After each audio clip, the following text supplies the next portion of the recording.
யா அல்லாஹ், எங்கள் அன்னாருடைய பாவத்தை மன்னிப்பாயாக. அவருக்கு நீ அருள் புரிவாயாக.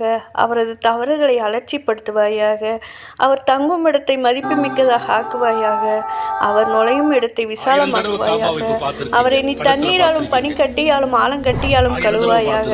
வெள்ளையான ஆடை அழுக்கிலிருந்து சுத்தம் செய்வது போல் இவரை குற்றத்திலிருந்து சுத்தம் செய்வாயாக. இங்கிருக்கும் வீட்டை விட சிறந்த வீட்டையும் இங்கிருக்கும் குடும்பத்தை விட சிறந்த குடும்பத்தையும் இங்கிருந்த வாழ்க்கை துணையை விட சிறந்த துணையும் இவருக்கு வழங்குவாயாக. மேலும் இவரை சோனத்தில் பிரவேசிக்க செய்வாயாக. மேலும் இவரை கபருடைய வேதனையிலிருந்து காப்பாயாக. நரகத்துடைய வேதனையிலிருந்து இவரை காப்பாயாக. யா அல்லாஹ், மன்னிப்பவனே, இவருக்கு மன்னிப்பளி. நேர்வழி பெற்றவர்களுடன் சேர்ந்து இவரது தகுதியை உயர்த்துவாயாக.